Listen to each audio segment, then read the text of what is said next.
2002년 11월 17일 수원의 하늘은 이른 아침부터 낮게 가라앉아 있었다. 비가 온 것도 아니고 눈이 내린 것도 아니었지만 공기 속에는 젖은 먼지 냄새 같은 것이 희미하게 섞여 있었다. 발달구 오래된 상가 골목 안쪽에 자리한 수정 예식장은 그날 오전부터 사람들로 붐볐다. 입구에는 흰색 리본이 묶인 화환들이 줄지어 서 있었고 계단 옆 낡은 스피커에서는 반복 재생되는 피아노 선율이 조금씩 끊기며 흘러나왔다. 예식장 건물은 겉으로 보면 화려하게 꾸며져 있었다. 유리문 위에는 금색 글씨로 축결혼이라는 문구가 붙어 있었고 로비 한가운데에는 플라스틱 장미와 흰 천으로 장식한 포토존이 세워져 있었다. 하지만 가까이서 보면 모든 것이 조금씩 낡아 있었다. 흰 천은 가장자리가 누렇게 변해 있었고 조화 잎사귀에는 먼지가 앉아 있었으며 벽 모서리에는 습기가 스민 자국이 어둡게 번져 있었다. 예식장 특유의 향수 냄새와 오래된 음식 냄새, 왁스로 닦은 바닥 냄새가 한데 섞여 사람들의 옷깃에 달라붙었다. 그날의 신부는 한서윤이었다. 28살, 수원 권선동의 작은 피아노 학원에서 아이들을 가르치던 여자였다. 서윤은 예식장 3층 신부 대기실에 앉아 있었다. 하얀 드레스는 그녀의 몸에 잘 맞았고 머리에는 작은 진주 장식이 박힌 베일이 꽂혀 있었다. 화장은 평소보다 훨씬 짙었지만 이상하게도 그녀의 얼굴은 빛나 보이지 않았다. 오히려 거울 속에 비친 서윤의 눈은 밤새 잠을 자지 못한 사람처럼 건조하고 깊었다. 옆에서 부케를 정리하던 친구 정혜림은 그 표정을 몇 번이나 훔쳐보았다. 너 괜찮아? 서윤은 바로 대답하지 않았다. 손가락 끝으로 드레스 자락을 천천히 쓸어내리다가 거울 속 자신의 얼굴이 아니라 문 쪽을 바라보았다. 혜림아, 응? 혹시 오늘 무슨 일 생기면? 혜림은 어색하게 웃었다. 야, 결혼식 날 무슨 그런 소리를 해. 긴장돼서 그래. 서윤은 고개를 저었다. 아주 작게, 하지만 분명하게. 내가 도망갔다고 하면 믿지 마. 그 말이 너무 낮게 나와서 혜림은 처음엔 제대로 듣지 못한 줄 알았다. 신부 대기실 밖에서는 직원들이 뛰어다니는 발소리가 들렸고 아래층 홀에서는 사회자가 마이크 테스트를 하는 소리가 웅웅 울렸다. 누군가 문 밖에서 신부님 30분 뒤 입장입니다 라고 말하고 지나갔다. 그 평범한 결혼식의 소음 사이에서 서윤의 말만 이상하게 날카롭게 남았다. 혜림은 부케 리본을 만지던 손을 멈췄다. 무슨 뜻이야? 서윤은 입술을 살짝 깨물었다. 말하고 싶은 것이 많은 사람처럼 숨을 한번 들이쉬었지만 끝내 다 말하지 못했다. 아니야, 그냥 내가 너무 예민한가 봐. 그때 문이 열렸다. 들어온 사람은 신랑 김도현의 어머니 오명숙이었다. 짙은 자주색 한복을 입은 그녀는 웃고 있었지만 눈은 웃지 않았다. 명숙은 신부 대기실을 천천히 둘러보더니 서윤의 드레스 끝자락과 구두를 훑어보았다. 구두가 그거니? 서윤은 아래를 내려다보았다.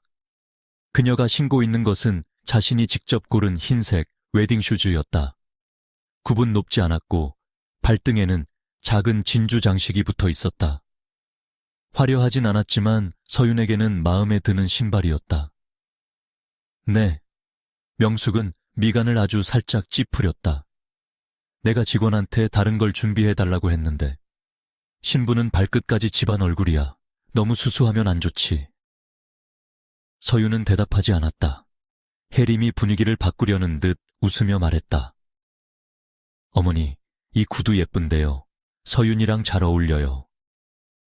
명숙은 혜림을 흘끗 보고는 다시 서윤에게 시선을 고정했다. 오늘은 괜한 고집 부리지 말자. 사람들 다 모였고 이제 물릴 수 없는 일이야. 그 말은 축하처럼 들리지 않았다. 오히려 경고에 가까웠다. 서윤의 손이 무릎 위에서 천천히 굳었다. 명숙은 잠시 후 다시 문을 열고 나가면서 마지막으로 한마디를 남겼다.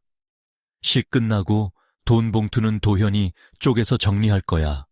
내 어머니께도 그렇게 말씀드려. 문이 닫힌 뒤 대기실 안에는 기묘한 침묵이 내려앉았다. 해림은 조심스럽게 물었다. 아직도 그 문제 때문에 그래? 축의금 계좌. 서윤은 작게 웃었다. 그러나 그 웃음에는 기쁨이 없었다. 그것만이면 좋겠어. 그녀는 가방 안쪽을 손으로 더듬었다. 작은 천 가방이었다. 그 안에는 립스틱, 손수건, 낡은 수첩, 그리고 반으로 접힌 종이 몇 장이 들어있었다. 해림은 그 종이가 무엇인지 묻고 싶었지만 묻지 못했다. 며칠 전부터 서윤은 이상했다. 누군가에게 계속 전화를 받았고 통화를 끝낼 때마다 얼굴이 창백해졌다. 예식장에 올 때도 계속 뒤를 돌아보았다. 한 번은 해림에게 이 건물 뒤쪽 창고가 어디로 이어지는지 알아? 라고 묻기도 했다. 그때는 결혼식 준비 때문에 예민해진 줄 알았다. 하지만 지금 생각하면 그 모든 질문은 이미 어떤 불길한 중심을 향해 천천히 모이고 있었다. 오전 11시 12분, 신부 대기실 전화기가 울렸다. 예식장 내부선이었다. 해림이 받으려 하자 서윤이 먼저 손을 뻗었다. 제가 받을게요. 수화기를 든 서윤의 표정은 처음엔 무심했다. 그러나 상대의 말을 듣는 동안 눈빛이 조금씩 바뀌었다. 그녀의 어깨가 굳고 손가락이 수화기 줄을 세게 감았다. 지금요? 잠깐의 침묵. 거기라고 했잖아요. 약속 바꾸지 말라고 했어요. 해림은 서윤의 입모양을 바라보았다. 서윤은 더 이상 신부처럼 보이지 않았다. 어딘가로 끌려가기 직전의 사람처럼, 동시에 스스로 걸어 들어갈 결심을 끝낸 사람처럼 보였다. 알겠어요. 3층 화장실. 5분 뒤, 서윤은 수화기를 내려놓았다. 해림이 물었다. 누구야? 서윤은 잠깐 망설이다가 자리에서 일어났다. 드레스 자락이 의자 다리에 걸려 살짝 흔들렸다. 나 화장실 좀 다녀올게. 같이 가줄까? 아니, 금방 와. 그녀는 문 앞에서 멈췄다. 그리고 뒤돌아 해림을 보았다. 그 눈빛은 이상하게 오래 남는 눈빛이었다. 마치 누군가에게 마지막으로 자신을 기억해달라고 부탁하는 것 같았다. 해림아, 내 가방 아무한테도 주지 마. 서윤아, 진짜 무슨 일 있어? 서윤은 대답 대신 아주 작게 고개를 저었다. 금방 올게. 그것이 해림이 들은 한서윤의 마지막 말이었다. 복도 카메라에는 오전 11시 18분, 한서윤이 신부 대기실을 나와 3층 화장실 방향으로 걸어가는 모습이 찍혀 있었다.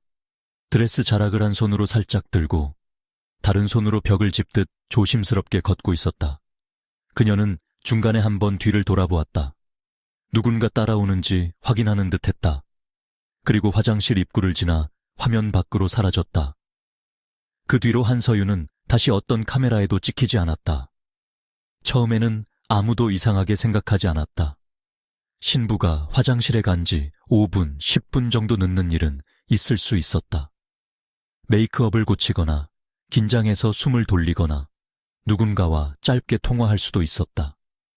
아래층 홀에서는 이미 하객들이 자리를 잡고 있었고 사회자는 시작 시간이 조금 늦어질 수 있다고 안내했다. 신랑 김도현은 입구 근처에서 손님들에게 인사를 하다가 몇 번이나 시계를 보았다. 11시 32분, 해림이 화장실로 갔다. 처음엔 웃으며 들어갔다. 서윤아, 아직 멀었어. 다들 기다려. 대답은 없었다. 세면대 앞에는 아무도 없었다. 첫 번째 칸도, 두 번째 칸도 비어 있었다. 마지막 칸 문은 안쪽에서 잠겨 있지 않았다. 해림이 문을 밀자 천천히 열렸다. 안에는 서윤이 없었다. 대신 바닥에는 작은 진주 장식 하나가 떨어져 있었다. 머리 장식에서 빠진 것 같았다. 창문이 조금 열려 있었다. 하지만 사람 하나가 빠져나가기에는 너무 좁았다. 더구나 웨딩드레스를 입은 신부가 그 창문으로 나갔다는 건 말이 되지 않았다. 해림은 그제야 심장이 빠르게 뛰기 시작했다. 서윤아? 그녀는 화장실 안쪽을 다시 둘러보았다.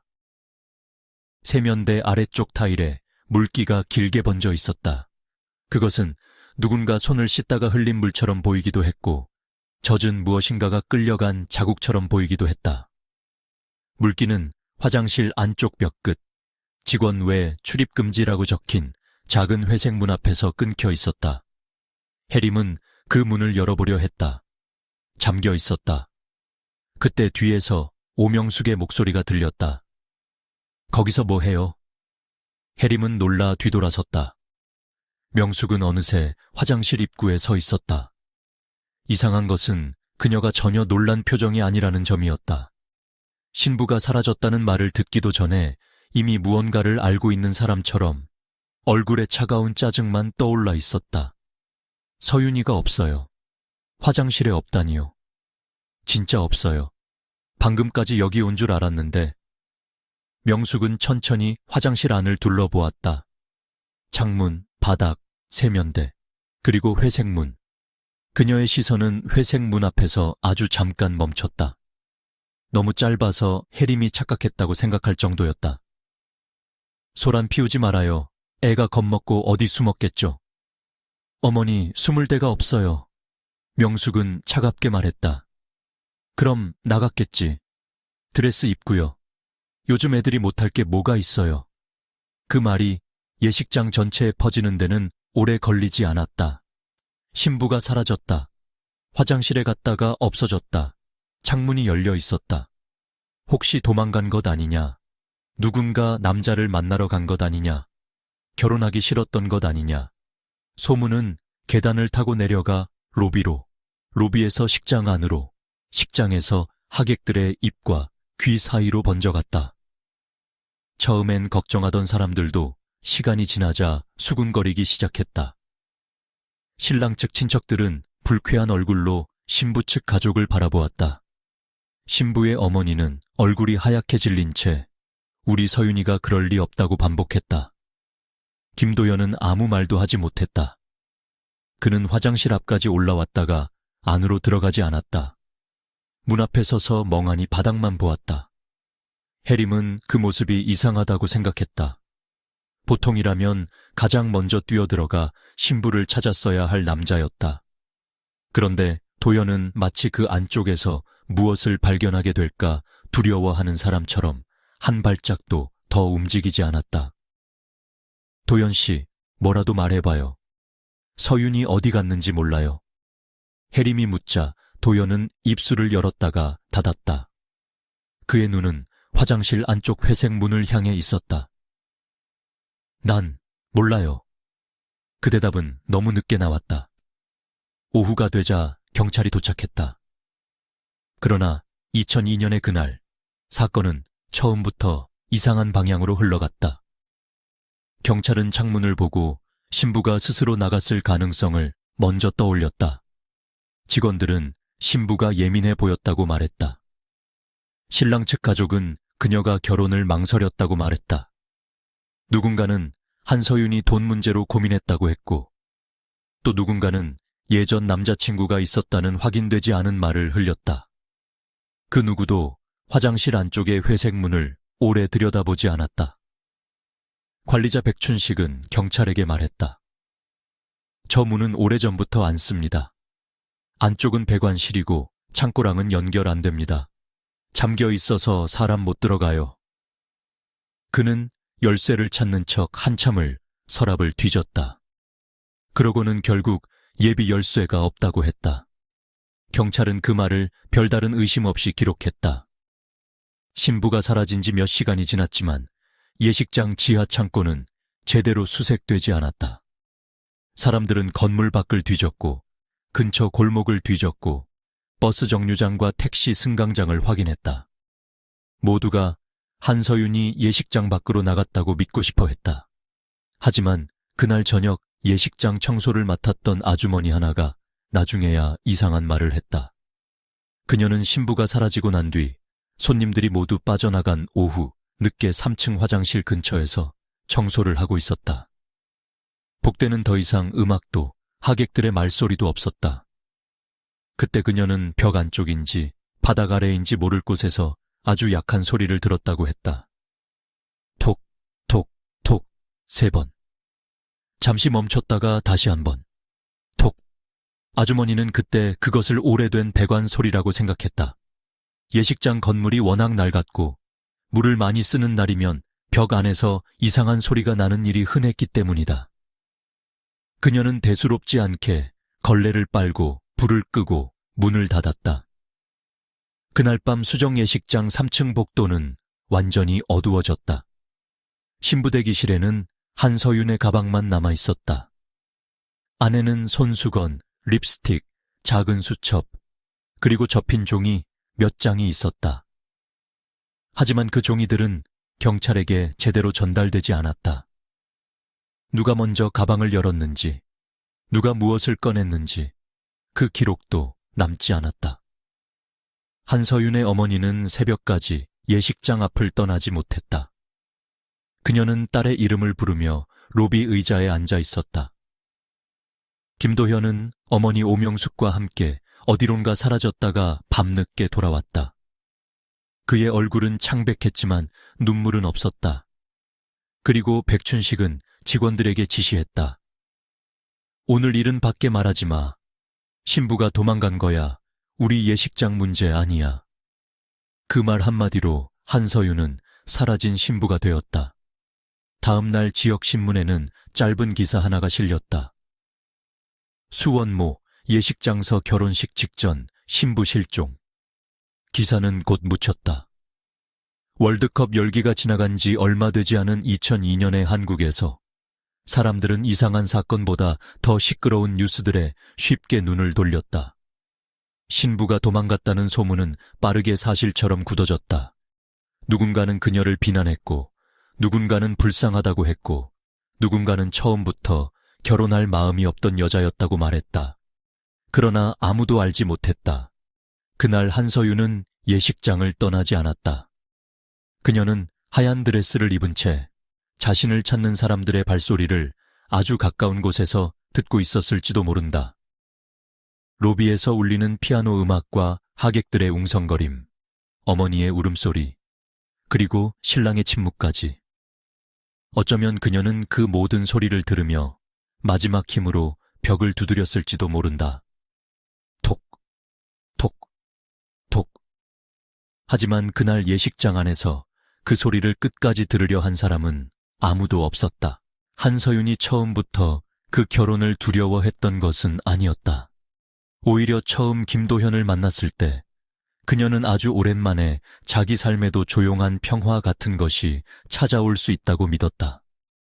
도현은 말수가 많지 않았고 술자리에서 큰 소리를 치지도 않았으며 서윤이 피아노 학원 일이 늦게 끝나도 짜증을 내지 않았다. 그는 늘 부드러운 목소리로 천천히 와 기다릴게 라고 말했다. 그런 말은 서윤에게 낯설었다. 그녀의 삶에는 기다려주는 사람보다 재촉하는 사람이 더 많았고 괜찮냐고 묻는 사람보다 참으라고 말하는 사람이 더 많았기 때문이다. 서윤은 수원 권선동의 좁은 빌라에서 어머니와 단둘이 자랐다. 아버지는 서윤이 중학생일 때 병으로 세상을 떠났고 어머니는 식당 주방과 예식장 청소, 가끔은 장례식장 도우미 일까지 하며 딸을 키웠다. 서윤은 어릴 때부터 화려한 공간의 뒷모습을 많이 봤다.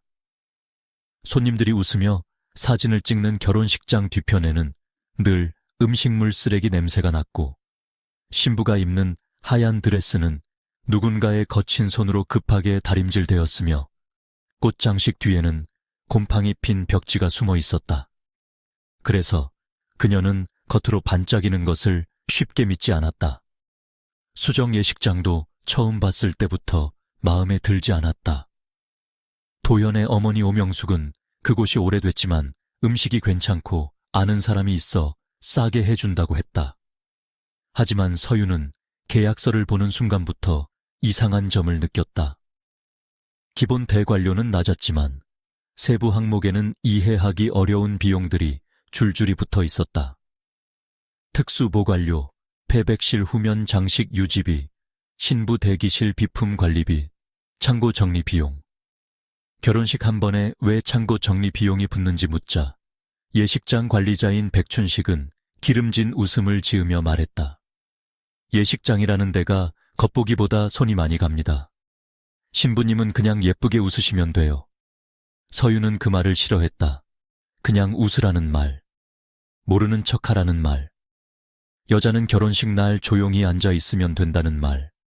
그런 말들이 그녀에게는 늘 무언가를 덮어두려는 천처럼 느껴졌다. 결혼 준비가 진행될수록 서윤의 불안은 점점 구체적인 형태를 갖기 시작했다. 먼저 이상했던 것은 도현의 태도였다. 그는 결혼식 날짜를 앞당기자는 어머니의 말에 아무 반대도 하지 않았다. 신혼집 계약도 서윤과 상의 없이 거의 끝내놓은 상태였고 축의금 정리 방식도 명숙이 정한 대로 따라야 한다고 했다. 서윤이 우리 결혼인데 왜 모든 걸 어머니가 결정해?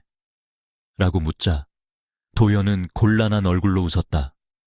엄마가 경험이 많잖아. 괜히 싸울 필요 없잖아. 싸우자는 게 아니야.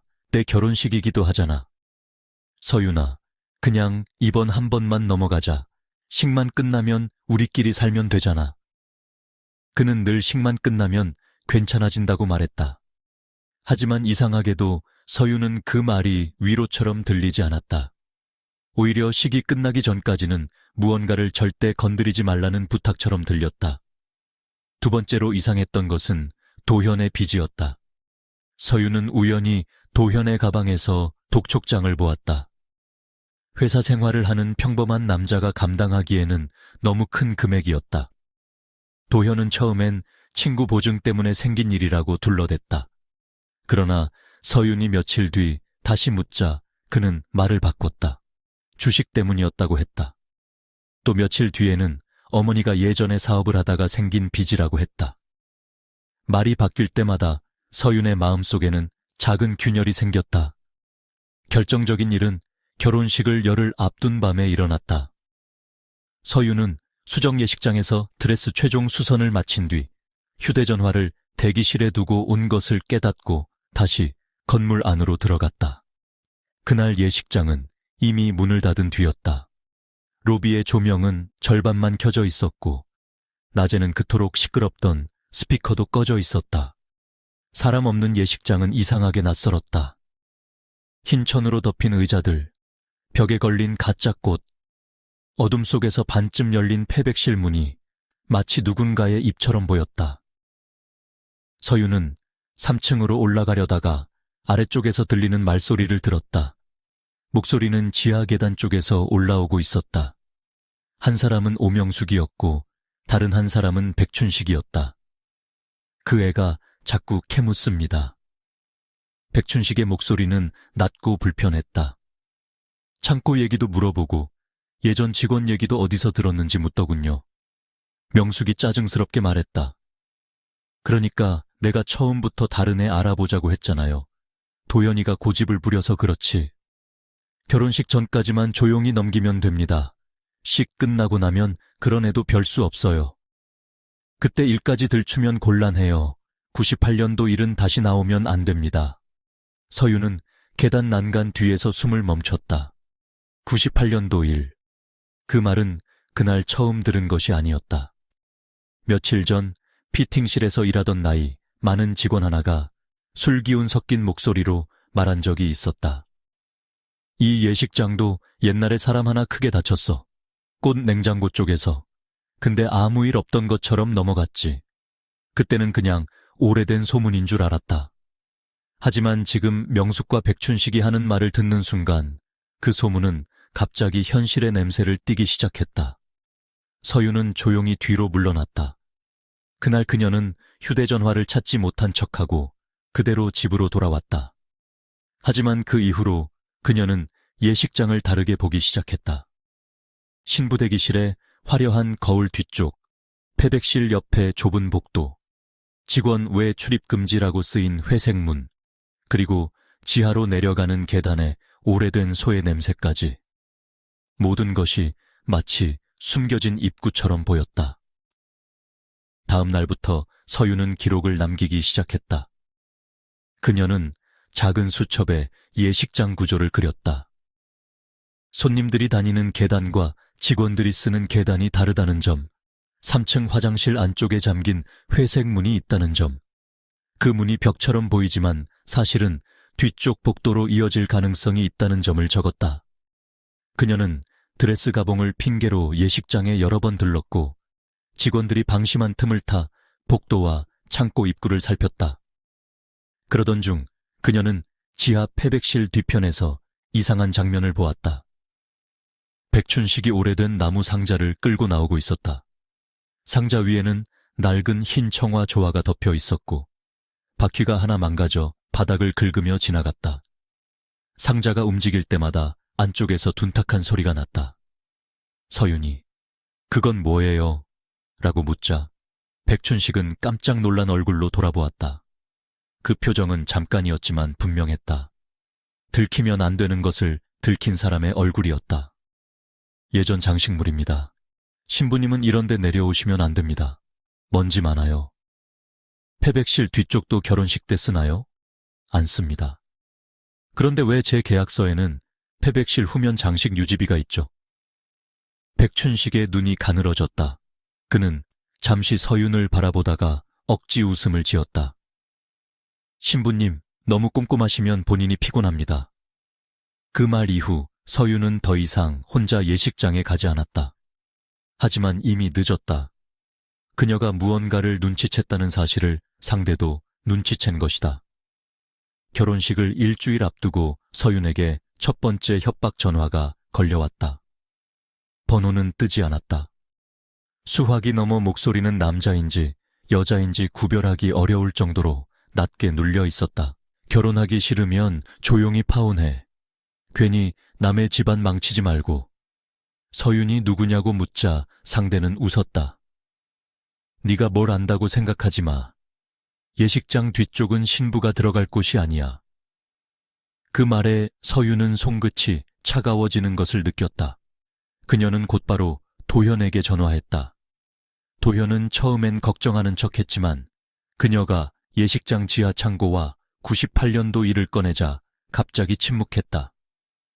도현 씨, 당신도 알아? 서윤아, 대답해. 당신 어머니랑 백춘식 씨가 뭘 숨기고 있어?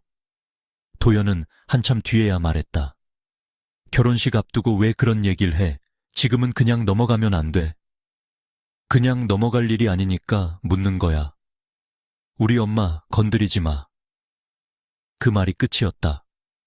서윤은 전화를 끊고 한참 동안 방 안에 앉아 있었다. 창밖으로는 늦가을 바람이 빌라 창문을 흔들고 있었다. 그녀는 그때 처음으로 자신이 이 결혼에서 빠져나가야 할지도 모른다고 생각했다. 하지만 동시에 이미 너무 많은 것이 얽혀 있었다. 청첩장은 돌렸고 어머니는 평생 처음으로 딸의 결혼식을 기대하고 있었고 도연은 여전히 식만 끝나면 괜찮다고 말했다. 그날 밤 서윤은 낡은 수첩의 마지막 장에 이렇게 적었다. 수정 예식장 지하 창고 폐백실 뒤 1998년 사고 오명숙, 백춘식, 도연은 알고 있다. 그리고 한 줄을 더 적었다. 내가 없어지면 도망간 게 아니다.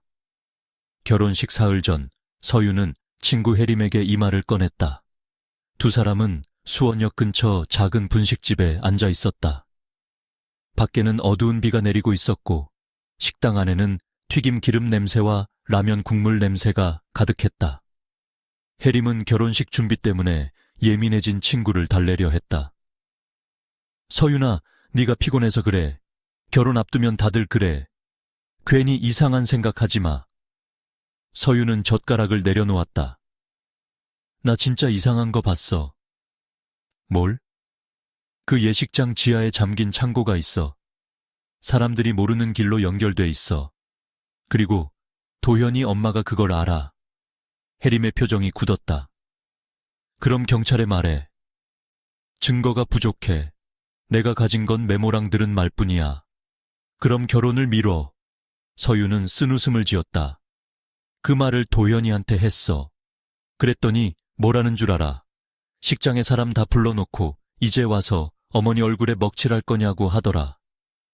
혜림은 아무 말도 하지 못했다. 서윤은 가방에서 작은 봉투 하나를 꺼냈다가 다시 넣었다.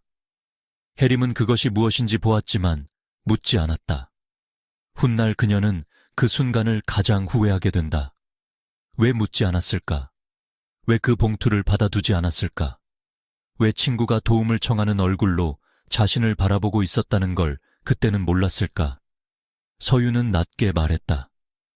혹시 내가 결혼식 날 갑자기 사라졌다고 하면 아무 말이나 믿지 마. 해림은 억지로 웃었다. 무슨 영화 찍냐? 농담 아니야. 서윤아, 내가 진짜 도망갈 거면 엄마한테 말하고 가. 적어도 너한테는 말하고 가. 아무 말 없이 사라지는 짓은 안 해. 그 말은 너무 분명했다. 하지만 해림은 그때도 그것을 심각하게 받아들이지 못했다. 사람은 대개 불행이 실제로 눈앞에 오기 전까지는 그것을 과장된 불안으로 여기고 싶어 한다. 해림도 그랬다. 그녀는 친구가 무서워하는 것을 보면서도 결혼식이 끝나면 모든 것이 지나갈 거라고 믿고 싶었다. 결혼식 전날 밤 서유는 마지막으로 도연을 만났다. 장소는 수정 예식장 근처의 작은 카페였다. 도연은 늦게 나타났고 얼굴에는 지친 기색이 역력했다. 서유는 더 이상 돌려 말하지 않았다. 나 내일 식장에 안 갈 수도 있어. 도연은 고개를 번쩍 들었다. 무슨 소리야? 당신이랑 어머니가 숨기는 거 말해. 98년도에 무슨 일이 있었고 왜 그 예식장 지하 창고를 그렇게 숨기는지. 도연의 손이 컵을 세게 쥐었다. 커피 표면이 작게 흔들렸다. 그건 우리 일이 아니야. 우리 일이 아니면 왜 어머니가 백춘식이랑 그 얘기를 해? 서윤아, 제발. 내가 모른 척하고 결혼하면 끝나는 거야. 그럼 나는 평생 그 집에서 입 다물고 살아야 해. 도연은 눈을 감았다가 떴다. 그리고 아주 낮은 목소리로 말했다. 내일만 조용히 지나가게 해줘. 나중에 다 말할게. 나중에? 응. 당신은 항상 나중이래. 식 끝나고 집 들어가고 시간 지나고 어머니 기분 풀리고. 그런데 그 나중이 오긴 해? 도연은 대답하지 않았다. 서유는 그 침묵에서 이미 답을 들었다. 그녀는 자리에서 일어났다. 내일 내가 식장에 가는 건 당신을 믿어서가 아니야. 내 엄마 때문이야. 그리고 내가 확인해야 할 게 있어서 가는 거야. 도연은 불안한 얼굴로 그녀를 올려다보았다. 뭘 확인한다는 거야? 서유는 대답하지 않았다.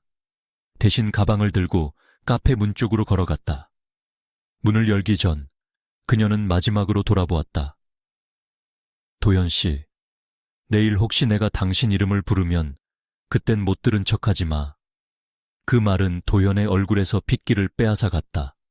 하지만 그는 끝내 그녀를 붙잡지 않았다. 그날 밤 서유는 집으로 돌아와 웨딩 슈즈를 꺼냈다.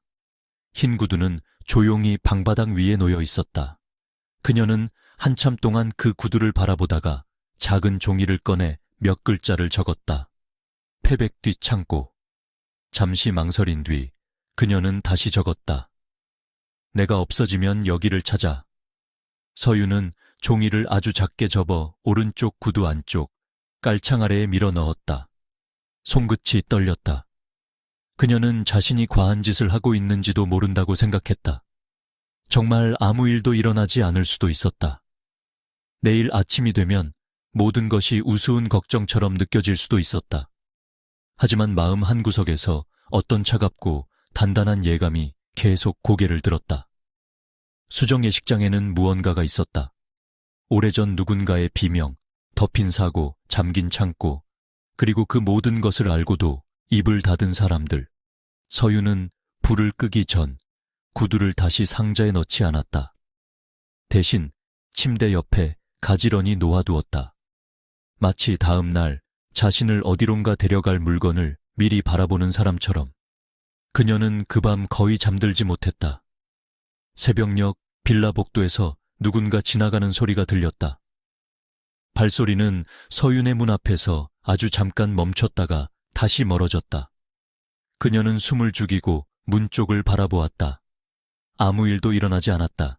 하지만 그것이 더 무서웠다. 다음 날 아침 한서윤은 그 흰 웨딩 슈즈를 신고 집을 나섰다. 어머니는 딸의 베일을 고쳐주며 울먹였고 서윤은 억지로 웃었다. 택시 창밖으로 수원의 낡은 거리와 겨울빛 하늘이 천천히 흘러갔다. 수정 예식장 입구에 도착했을 때 서유는 건물 위쪽을 올려다보았다. 3층 창문 하나가 아주 조금 열려 있었다. 아직 아무도 들어가지 않았을 시간이었다. 바람 때문인지 누군가 일부러 열어둔 것인지 알 수 없었다. 서유는 그 창문을 오래 바라보았다. 그리고 그 순간 그녀는 확실히 느꼈다. 오늘 이곳에서 결혼식보다 먼저 끝나야 할 일이 있었다. 2026년 봄, 강민서가 처음 수정예식장 옛 도면을 펼쳤을 때 가장 먼저 느낀 것은 이상한 공백이었다. 낡은 청사진은 여러 번 복사된 탓에 선이 흐릿했고 모서리는 손때와 습기로 누렇게 변해 있었다. 그래도 건물의 기본 구조는 분명했다. 1층 로비와 연회장, 2층 패백실과 보조 대기실, 3층 신부 대기실과 화장실, 그리고 지하 창고. 겉으로 보면 오래된 예식장치고는 특별할 것 없는 구조였다. 하지만 민서는 종이를 오래 바라보다가 펜 끝으로 3층 화장실 안쪽 벽을 짚었다. 여기가 이상한데요. 옆에 있던 후배 형사 조연우가 고개를 숙였다. 그냥 벽 아닙니까? 민서는 대답하지 않고 2002년 당시 경찰에 제출된 도면과 시청 건축과에 남아있던 원도면을 나란히 놓았다. 두 장의 도면은 대부분 일치했다. 그러나 딱 한 군데 3층 여자 화장실 뒤편이 달랐다. 경찰 보관 도면에는 그곳이 막힌 벽으로 표시되어 있었다. 하지만 원도면에는 얇은 선 하나가 남아 있었다. 문이었다. 아주 좁은 직원용 출입문. 그 문은 화장실 뒤쪽에서 시작해 건물 내부의 서비스 복도로 이어졌고 그 복도는 다시 2층 패백실 뒤편 계단과 연결되어 있었다. 민서는 한참 동안 그 선을 바라보았다. 2002년 한서윤이 마지막으로 목격된 장소, 3층 여자 화장실, 그리고 그 안에 실제로는 존재했지만 수사 기록 속에서는 사라진 문. 그 문 하나 때문에 사건의 방향은 완전히 달라질 수 있었다. 만약 서윤이 창문으로 나간 것이 아니라 그 문을 통해 빠져나갔다면 그녀는 예식장 밖으로 사라진 것이 아니었다. 오히려 건물 더 깊은 곳으로 들어간 것이었다. 누군가의 안내를 받았든 누군가에게 밀려 들어갔든 그녀가 향한 곳은 거리나 택시 승강장이 아니라 예식장 내부의 어두운 뒷길이었다. 민서는 2002년 수사 기록을 다시 넘겼다. 당시 백춘식은 경찰에게 그 문은 오래전부터 막혀 있었고 배관실로만 연결된다고 말했다. 그러나 시청 원도면에는 배관실이라는 단어가 없었다. 대신 직원 통로와 장식 창고, 연결 계단이라는 글자가 흐릿하게 남아 있었다. 더 이상 우연이라고 보기 어려웠다. 누군가 도면을 바꿨어. 민서가 낮게 말했다. 그때 경찰이 받은 도면만요? 그래, 하필 신부가 사라진 화장실 뒤쪽 문만. 그녀는 수첩에 짧게 적었다. 실종 경로는 창문이 아니라 내부 통로. 그날 오후 민서는 철거가 중단된 수정 예식장으로 다시 들어갔다. 건물은 이미 외벽 일부가 뜯겨나가 있었고 로비 바닥에는 깨진 타일과 석고 가루가 쌓여 있었다. 예전에는 하객들이 붐볐을 계단 위로는 햇빛 대신 먼지만 떠다녔다. 벽에 붙어있던 금색 장식은 대부분 떨어져 나갔고 천장 스피커는 전선이 드러난 채 입을 벌리고 있었다. 3층으로 올라가는 계단은 좁고 어두웠다. 민서가 손전등을 켜자 벽면의 낡은 꽃문의 벽지가 빛을 받아 잠깐 살아났다가 곧 다시 잿빛으로 죽었다. 3층 복도 끝에는 신부 대기실이 있었고 그 맞은편에 여자 화장실이 있었다. 문은 이미 반쯤 뜯겨 있었지만 안쪽 타일은 그대로 남아 있었다. 흰색이어야 할 타일은 오래된 습기와 곰팡이 때문에 회사에게 가까워져 있었다. 민서는 천천히 화장실 안으로 들어갔다. 세면대 3개, 칸막이 4개, 작은 창문 하나, 그리고 안쪽 벽 끝에 페인트가 덧칠된 흔적이 남은 부분이 있었다. 얼핏 보면 벽처럼 보였지만 자세히 보니 사각형 윤곽이 희미하게 살아있었다. 문틀이었다. 누군가 오랜 세월 동안 그 위에 페인트를 칠하고 합판을 덧대고 다시 벽지를 붙여 감추려 했지만 문이 있던 자리는 완전히 사라지지 않았다. 민서는 손전등 빛을 비스듬히 비추었다. 그러자 손잡이가 있었을 위치에 작은 금속 흔적이 드러났다. 그 옆에는 긁힌 자국이 있었다. 날카로운 물건으로 여러 번 긁은 듯한 짧은 선들이었다. 오래된 자국인지 최근 철거 과정에서 생긴 자국인지는 정밀 감식이 필요했지만 민서는 이상하게 그 흔적에서 눈을 떼지 못했다. 2002년 11월 17일 서유는 이곳에 서 있었을 것이다. 하얀 드레스 자락을 한 손으로 붙잡고 다른 손으로 아마도 문고리를 잡았을 것이다. 그녀는 약속을 믿고 왔다. 3층 화장실에서 누군가 자료를 주겠다고 했으니까. 어쩌면 그녀는 처음엔 혼자가 아니었을지도 모른다. 문 안쪽에서 누군가 낮게 속삭였을 것이다. 여기서 말하면 들켜요. 뒤쪽으로 잠깐만 와요. 만약 그 목소리가 낯선 남자였다면 서유는 따라가지 않았을 것이다.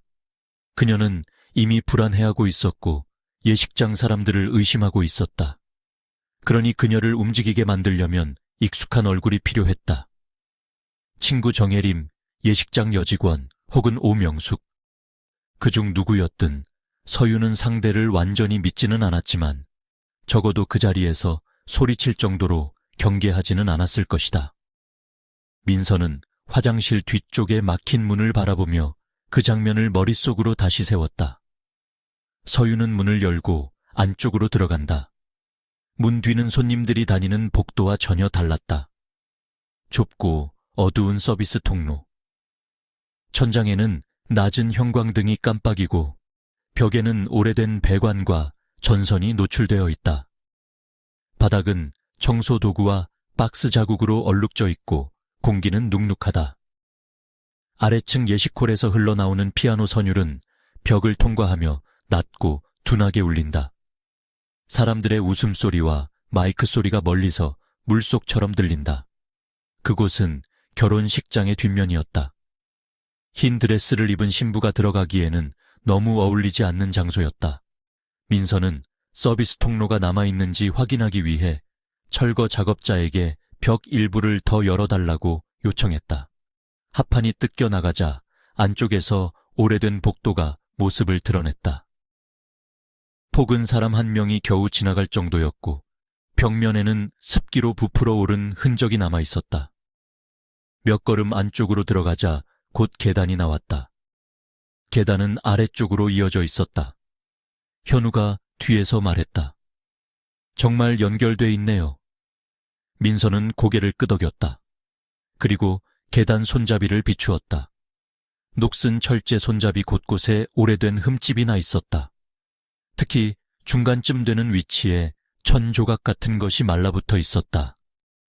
감식반이 조심스럽게 떼어낸 그것은 흰색 섬유 조각이었다. 오래되어 색이 바랬지만 일반 옷감보다는 얇고 섬세했다. 웨딩드레스의 안감이나 베일에서 떨어졌을 가능성이 있었다. 민서는 아무 말 없이 그것을 바라보았다. 그녀의 머릿속에서 2002년의 시간이 조금씩 살아났다. 서유는 이 계단을 스스로 내려갔을까? 아니면 끌려 내려갔을까? 드레스 자락이 손잡이에 걸렸고 그녀는 순간적으로 몸을 비틀었을 것이다. 그 과정에서 천 조각이 찢겨 남았을 수도 있었다. 만약 그랬다면 이 계단은 단순한 이동 통로가 아니라 사건의 첫 번째 폭력 현장이었다. 계단은 2층 패백실 뒤편으로 이어졌다. 패백실은 당시 전통 혼례 사진을 찍는 공간으로 쓰였고 손님들은 들어올 수 없었다. 그 뒤에는 다시 좁은 복도가 있었고 복도 끝에는 지하로 내려가는 철문이 있었다. 철문 위에는 희미하게 남은 글씨가 있었다. 장식물 보관실, 관계자 외 출입 금지. 철문을 열자 눅눅하고 무거운 냄새가 올라왔다. 오래된 천, 곰팡이, 플라스틱 꽃, 그리고 어딘가 달콤하게 썩은 냄새. 결혼식장에서는 맡을 수 없는 냄새였다.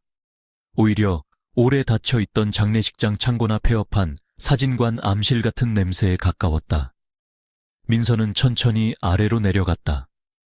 지하 창고는 생각보다 넓었다. 한쪽에는 부서진 총호와 기아가 쌓여 있었고, 다른 쪽에는 패백상, 병풍, 오래된 촛대, 신부대기실 의자, 플라스틱 천사 조각들이 놓여 있었다. 대부분 흰색이거나 금색이었지만 세월이 지나며 모두 같은 회색으로 변해 있었다. 그중 가장 안쪽 벽에는 커다란 무대 장식물이 기대어 있었다. 하얀 천으로 감싸인 반원형 장식, 조화가 붙은 기둥, 그리고 신랑 신부가 서는 작은 단. 민서는 그 앞에서 멈췄다. 2026년에 웨딩 슈즈가 발견된 상자는 바로 이 근처에서 나왔다. 그리고 수첩 조각에 적힌 말도 패백 뒤 창고였다. 서윤이 마지막으로 남기려 했던 방향은 정확했다. 하지만 2002년에는 아무도 이곳을 열지 않았다. 왜냐하면 모두가 신부가 밖으로 나갔다고 믿었기 때문이다. 아니, 더 정확히 말하면 그렇게 믿고 싶어 했다. 경찰은 창문을 받고, 하객들은 소문을 들었고, 신랑 측 가족은 그녀가 도망쳤다고 말했다. 누구도 결혼식장 가장 깊은 곳, 꽃과 청화, 장식물 뒤쪽을 들여다보려 하지 않았다. 민서는 창고 한가운데 서서 눈을 감았다. 그러자 그날의 소리들이 겹쳐져 들리는 듯했다. 위층에서는 사회자가 식이 지연된다고 안내하고, 하객들은 웅성거리고, 피아노 음악은 계속 흐른다. 누군가는 신부를 찾는다고 계단을 뛰어다니고, 신부의 어머니는 딸 이름을 부른다. 그리고 이곳 지하 창고 어딘가에서는 한 여자가 손바닥으로 벽을 두드린다. 톡, 톡, 톡. 처음에는 세게, 그 다음에는 조금 약하게, 마지막에는 손가락 마디로 겨우. 그 소리가 위층까지 올라갔을까? 누군가는 들었을까? 들었다면 왜 열지 않았을까? 민서는 그 질문 앞에서 오래 멈춰 있었다. 며칠 뒤 2002년 당시 예식장에 꽃을 납품했던 기사 박영칠이 참고인으로 불려왔다. 그는 이제 60을 넘긴 노인이었고 처음에는 오래된 일을 왜 다시 묻느냐며 귀찮아했다. 하지만 한서윤이라는 이름이 나오자 그의 얼굴이 조금 굳었다. 그날 기억납니다. 신부가 없어졌다던 날이죠. 예식장 난리 났었어요. 민서는 그에게 지하 창고와 패백실 뒤쪽을 아느냐고 물었다. 박영칠은 잠시 망설이다가 고개를 끄덕였다. 꽃장식 납품하면 가끔 그쪽으로 들어갔어요. 손님들 보는 대로 물건 나르면 안 된다고 해서. 그날도 내려갔습니까? 오전에는요. 그리고 오후에도 한 번. 민서의 눈빛이 달라졌다. 오후 몇 시쯤이죠? 정확히는 모르지만 신부 찾는다고 사람들 난리치던 뒤였을 겁니다. 백 실장이 전화해서 남은 조화 박스 좀 치워달라고 했어요. 그런데 이상했죠. 뭐가요? 박영칠은 마른 입술을 혀로 적셨다. 무대 장식 하나를 백 실장이 직접 끌고 내려오고 있었어요. 원래 그런 건 직원 둘이 옮겨야 하는데 그날은 혼자 낑낑대더라고요. 그래서 제가 도와주려고 했더니 손대지 말라며 화를 냈습니다. 그 장식이 어떤 거였습니까? 하얀 천으로 덮인 반원형 장식이요. 꽃기둥 붙어 있고 신랑 신부가 사진 찍을 때 뒤에 세우는 거. 민서는 지하 창고 사진을 꺼내 그에게 보여주었다. 박영칠은 사진을 보자마자 손가락으로 한 곳을 짚었다. 이거요. 이거랑 비슷했습니다. 그때 소리를 들은 적 있습니까? 질문이 나오자 박영칠은 곧바로 대답하지 않았다. 그의 눈동자가 아주 잠깐 흔들렸다.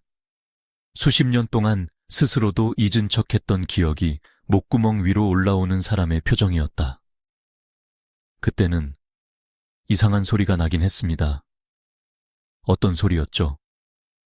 처음엔 장식 안쪽에서 뭐가 굴러다니는 소리인 줄 알았어요. 톡톡 하는 소리.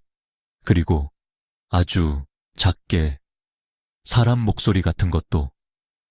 민서는 숨을 멈췄다. 사람 목소리요? 박영칠은 고개를 숙였다. 그땐 예식장 전체가 워낙 시끄러웠고 제가 잘못 들은 줄 알았습니다. 백 실장도 그렇게 말했어요. 장시간에 파이프가 부딪히는 소리라고. 그런데 그는 말을 멈췄다. 그런데요. 백 실장이 그때 웃으면서 이런 말을 했습니다. 박영칠의 목소리가 작아졌다. 오늘 신부가 좀 성질이 세네. 신경 쓰지 마.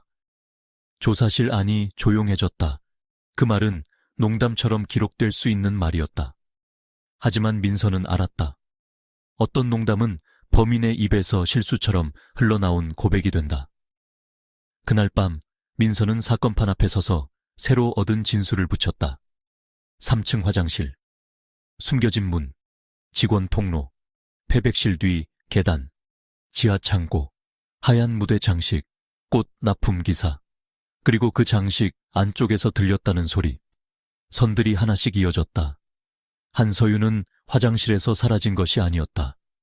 그녀는 화장실 뒤에 숨겨져 있던 문을 통해 예식장의 속살로 끌려 들어갔다. 손님들이 웃고 떠드는 공간에서 몇 걸음 떨어진 곳.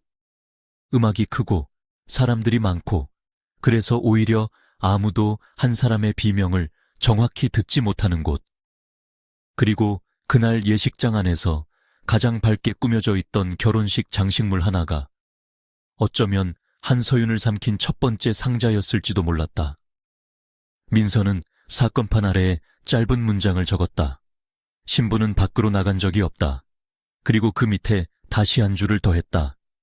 문은 처음부터 안쪽으로 열려 있었다. 한서윤의 웨딩슈즈가 발견된 것은 수정 예식장 철거 작업이 시작된 지 사흘째 되는 날이었다. 처음 그것을 본 사람은 철거업체 막내 작업자였다. 그는 지하 창고 안쪽에 쌓여 있던 낡은 드레스 상자들을 밖으로 빼내고 있었다.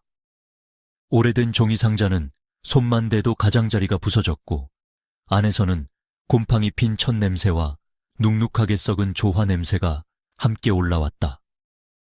그곳에 있던 물건들은 모두 결혼과 관련된 것들이었지만 이상하게도 하나같이 장례용품처럼 보였다. 흰 천, 흰 장갑, 흰 베일, 흰 꽃. 시간이 지나 색을 잃은 흰색은 더 이상 깨끗해 보이지 않았다. 오히려 오래 감춰진 비밀의 색처럼 보였다. 작업자가 세 번째 상자를 들어 올렸을 때 바닥으로 작은 나무 상자 하나가 떨어졌다. 상자는 다른 물건들과 달리 끈으로 단단히 묶여 있었다. 끈은 삭아서 손가락만 닿아도 끊어졌고 뚜껑을 열자 안쪽에서 누렇게 변한 흰 웨딩슈즈 한 켤레가 모습을 드러냈다. 처음에는 아무도 그것을 특별하게 여기지 않았다. 오래된 예식장 창고에서 웨딩슈즈가 나오는 것은 이상한 일이 아니었다. 신부가 두고 간 물건일 수도 있고 촬영용 소품일 수도 있었다. 하지만 이상한 점은 그 신발의 상태였다. 신발은 상자 안에 아무렇게나 던져져 있지 않았다. 두 짝이 나란히 놓여 있었고 앞코는 같은 방향을 향하고 있었다. 마치 누군가가 그것을 물건이 아니라 사람처럼 앉혀놓은 것 같았다. 더 이상한 것은 오른쪽 구두 안쪽이었다. 깔창이 반쯤 들려 있었고 그 아래쪽에는 검게 변한 종이 조각 하나가 끼어 있었다. 작업자는 그것을 꺼내려다 손끝에 묻어나는 가루를 보고 멈췄다. 종이는 거의 흙처럼 부서지기 직전이었다. 그가 손전등을 비추자 종이 위에는 글자 몇 개가 희미하게 남아 있었다. 패백 뒤. 그 세 글자가 보이는 순간 현장에 있던 사람들의 표정이 달라졌다. 누군가는 오래전 이 예식장에서 신부가 사라졌다는 소문을 떠올렸고 누군가는 그저 불길한 농담쯤으로 넘기려 했다. 그러나 작업반장은 바로 경찰에 신고했다. 어쩌면 그 역시 알고 있었을 것이다. 어떤 물건은 너무 늦게 발견되더라도 발견되는 순간부터 더 이상 단순한 물건으로 남지 못한다는 것을 강민서는 그날 오후 수정 예식장 지하 창고에 도착했다. 감식반이 이미 웨딩슈즈를 투명 증거 봉투에 담아두고 있었고 창고 한쪽에는 작업자들이 건드리지 못하게 폴리스 라인이 둘러져 있었다. 민서는 증거 봉투 안의 구두를 한참 바라보았다. 흰색 세티는 누렇게 변했고 진주 장식 몇 개는 떨어져 있었다. 오른쪽 구두 앞코는 심하게 닳아 있었고 왼쪽 굽에는 작고 불규칙한 균열이 나 있었다. 단순히 오래되어 생긴 손상처럼 보이지 않았다. 무언가 단단한 것을 반복해서 친 흔적에 가까웠다. 신부가 신고 있던 구두와 같은 모델입니다. 감식관이 말했다. 2002년 당시 사진이랑 비교해봤습니다. 장식 위치, 굽 높이, 브랜드 로고까지 일치합니다. 민서는 고개를 끄덕였다. 그녀는 2002년 결혼식 당일 찍힌 몇 장의 사진을 떠올렸다.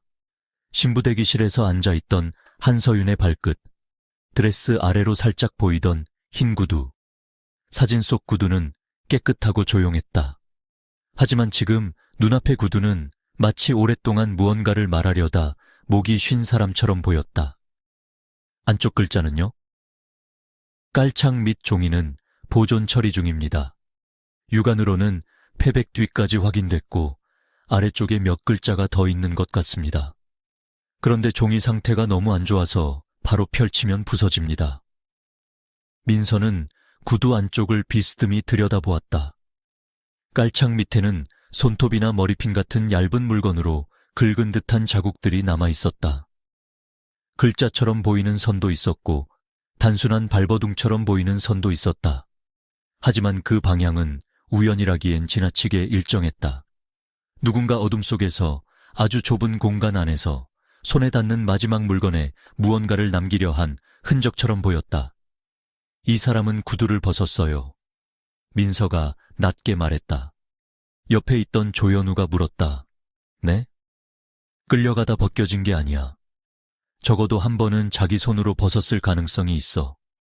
깔창을 들고 종이를 넣고 안쪽을 긁을 시간이 있었다는 뜻이니까. 그 말이 지하 창고의 공기를 더 무겁게 만들었다. 만약 그 추정이 맞다면 한서윤은 사라진 직후 바로 의식을 잃은 것이 아니었다. 그녀는 어딘가에 갇혀 있었고 자신이 어디 있는지 알았으며 누군가 언젠가 이 구두를 찾을지도 모른다는 희박한 가능성에 매달렸을 것이다. 결혼식 날 신부의 발을 받쳐주던 구두는 그 순간부터 구조 신호가 되었다. 감식반은 구두 전체를 정밀 분석했다. 오른쪽 구두 앞코에서는 벽체 재료로 보이는 미세한 석고가루와 오래된 접착제 성분이 검출되었다. 왼쪽 굽의 균열 사이에서는 흰색 섬유와 함께 인공 조화에서 떨어진 플라스틱 꽃가루가 나왔다. 신발 안쪽에는 피부 조직으로 보이는 극소량의 잔여물과 당시 사용되던 웨딩드레스 안감과 일치할 가능성이 있는 섬유가 남아 있었다. 가장 이상한 것은 굽 아래쪽이었다. 마치 누군가가 굽을 도구처럼 사용해 단단한 표면을 반복적으로 두드린 흔적이 있었다. 민서는 그 흔적을 보며 2002년 청소 아주머니의 진술을 떠올렸다. 톡톡톡 3번. 잠깐 멈추고 다시 한 번. 톡. 그 소리는 배관이 아니었을지도 몰랐다. 그것은 웨딩슈즈 굽이 나무나 섰고 벽을 두드리는 소리였을지도 몰랐다. 한서윤은 손으로 두드리다가 손이 아프자 구두를 쥐었을 수도 있었다. 아니면 손이 묶였거나 움직이기 힘든 자세였기 때문에 발끝으로 굽으로 벽을 찼을지도 몰랐다. 그날 저녁 보존 처리된 종이 조각에서 추가 글자가 일부 복원되었다. 완전한 문장은 아니었다. 잉크는 번졌고 종이 섬유는 부서져 있었다. 그래도 몇몇 단어는 읽을 수 있었다. 패백 뒤 창고. 백 혼자 아님. 세 문장은 수사 방향을 완전히 바꾸었다. 패백 뒤 창고는 장소였다. 백은 이름일 수도 있고 성씨일 수도 있었다. 수정 예식장 관리자의 이름은 백춘식이었다. 그리고 혼자 아님이라는 문장은 한서윤이 자신을 해치려는 사람이 한 명이 아니라는 것을 알고 있었다는 뜻으로 읽혔다. 민서는 사건판 앞에 서서 4명의 이름을 다시 적었다. 백춘식, 오명숙, 김도현, 정혜림. 각자의 이름 아래에 짧은 문장을 붙였다. 백춘식은 구조를 알고 있었다. 오명숙은 동기를 가지고 있었다. 김도현은 침묵하고 있었다. 정혜림은 마지막 가방을 지키지 못했고 어떤 종이를 숨겼을 가능성이 있었다. 그중 가장 먼저 흔들린 사람은 정혜림이었다. 그녀는 이제 수원 외곽에서 작은 미용실을 운영하고 있었다. 민서가 찾아갔을 때 혜림은 처음엔 오래전 친구의 이름을 듣는 것만으로도 손을 떨었다. 미용실 안에는 파마향 냄새와 따뜻한 바람 냄새가 섞여 있었고 라디오에서는 밝은 음악이 흐르고 있었다. 그러나 한서윤이라는 이름이 나오자 그 밝은 음악은 갑자기 너무 부적절하게 느껴졌다. 민서는 웨딩슈즈 사진을 테이블 위에 놓았다. 이 구두 기억하십니까? 혜림은 사진을 보자마자 시선을 피했다. 서윤이 구두예요. 당시 진술에는 서윤 씨가 화장실에 가기 전 다른 구두로 갈아 신었을 가능성이 있다고 되어 있습니다. 그 말은 누가 했습니까? 혜림은 입술을 깨물었다. 기억나지 않는다는 말은 그만 들었으면 합니다. 민서의 목소리는 낮았지만 단단했다. 서윤 씨가 사라진 날, 이 구두는 예식장 밖으로 나간 적이 없습니다. 그런데 누군가는 경찰에게 신부가 구두를 갈아 신고 나갔을지도 모른다고 말했습니다. 그 말 때문에 수사는 건물 밖으로 향했죠. 혜림의 눈가가 붉어졌다. 그녀는 한참 동안 아무 말도 하지 못하다가 결국 작게 말했다. 오명숙 씨가 그렇게 말했어요. 당신은 왜 바로잡지 않았습니까? 저도 정신이 없었어요. 서윤이가 진짜 뭘 신고 나갔는지 몰랐고. 민서는 가방에서 또 다른 서류를 꺼냈다. 2002년 사건 직후 혜림의 계좌에 입금된 돈이었다. 액수는 크지 않았다. 하지만 당시 미용학원비 몇 달치에 해당하는 돈이었다. 입금자는 오명숙의 친척 명의였다. 혜림의 얼굴에서 색이 빠졌다. 그 돈은 친구가 사라진 지 사흘 뒤에 받았습니다. 저는 몰랐어요. 그냥 도현이 어머니가 서윤이 일로 고생했다면서. 그리고 서윤 씨가 맡긴 편지는요? 그 질문에 혜림은 완전히 굳었다. 민서는 그녀의 반응을 보고 확신했다. 한서윤은 결혼식 전 혜림에게 무언가를 맡기려 했다. 혜림은 그것을 받았거나 적어도 보았다. 하지만 사건 직후 그것은 사라졌다. 혜림이 직접 버렸을 수도 있고 누군가에게 빼앗겼을 수도 있었다. 중요한 건 그녀가 24년 동안 그 사실을 말하지 않았다는 점이었다. 혜림은 결국 떨리는 목소리로 말했다. 서윤이가 식전에 봉투 하나를 가지고 있었어요. 저한테 맡길까 말까 했는데 결국 안 줬어요. 그런데 사라지고 나서 그 가방을 열었을 때 그 봉투가 없었어요. 누가 가방을 먼저 열었죠? 혜림은 눈을 감았다. 도현 씨 어머니요. 민서는 조용히 메모했다. 오명숙은 신부의 가방을 열었다. 그리고 그 이후 중요한 서류가 사라졌다. 하지만 혜림의 진술보다 더 섬뜩한 것은 같은 날 밤 발견된 오래된 영상이었다. 한 하객 가족이 보관하고 있던 2002년 결혼식 비디오였다. 테이프는 화질이 좋지 않았고 화면은 자주 흔들렸다. 대부분은 하객들이 웃고 떠드는 장면, 아이들이 로비를 뛰어다니는 장면, 신랑이 손님에게 인사하는 장면뿐이었다. 그러나 사건이 발생한 시각 이후 화면 한쪽에 아주 짧게 3층 계단 입구가 잡힌 장면이 있었다. 민서는 그 부분을 몇 번이고 되감았다. 화면 속 사람들은 신부를 찾느라 분주했다. 누군가는 계단을 뛰어 올라가고 누군가는 휴대전화를 붙들고 있었다. 그런데 그 소란 한복판에서 오명숙은 이상할 정도로 가만히 서 있었다. 그녀는 3층 화장실 방향을 보지 않았다. 신부 대기실도 보지 않았다. 대신 손목 시계를 내려다보고 있었다. 한 번. 그리고 20초 뒤 다시 한 번. 그녀는 초조한 사람이 아니라 시간을 재는 사람처럼 보였다. 옆에 서 있던 김도연은 창백한 얼굴로 어머니를 바라보고 있었다. 그의 입술이 무언가를 묻는 듯 움직였지만 오명숙은 대답하지 않았다. 다만 그의 팔을 아주 세게 붙잡았다. 화면이 흔들리는 탓에 소리는 제대로 들리지 않았지만 도연의 표정은 분명했다. 그는 무언가 알고 있었다. 혹은 적어도 무언가를 의심하고 있었다. 민서는 영상을 멈췄다. 화면 속 오명숙의 손목시계가 흐릿하게 확대되었다. 시각은 11시 47분을 가리키고 있었다. 한서윤이 화장실로 들어간 지 약 30분이 지난 뒤였다. 그 30분 동안 예식장 안에서는 무엇이 벌어졌을까? 서윤은 이미 지하 창고에 있었을까? 아직 살아 있었을까? 구두굽으로 벽을 두드리고 있었을까? 아니면 누군가 그녀가 조용해지기를 기다리고 있었을까? 민서는 영상 속 오명숙의 얼굴을 바라보았다. 그 얼굴에는 걱정도, 당황도, 죄책감도 없었다. 오직 계산만 있었다. 시간이 얼마나 지났는지, 사람들이 어디를 찾고 있는지, 경찰이 언제 올지, 그리고 그 안쪽에서 들려오는 소리가 언제쯤 멈출지. 그날 밤 민서는 웨딩슈즈 사진을 다시 꺼내 책상 위에 놓았다. 오른쪽 구두 안쪽에서 복원된 글자들이 머릿속을 떠나지 않았다. 패백 뒤 창고, 100. 혼자 아님. 한서윤은 마지막 순간까지 알고 있었다. 자신을 삼킨 것이 한 사람의 손이 아니라는 것을, 그리고 자신이 사라진 장소가 밖이 아니라 안쪽이라는 것을. 그녀는 누군가 미래의 그 사실을 알아주기를 바라며 신부의 구두 속에 작은 지도를 남겼다.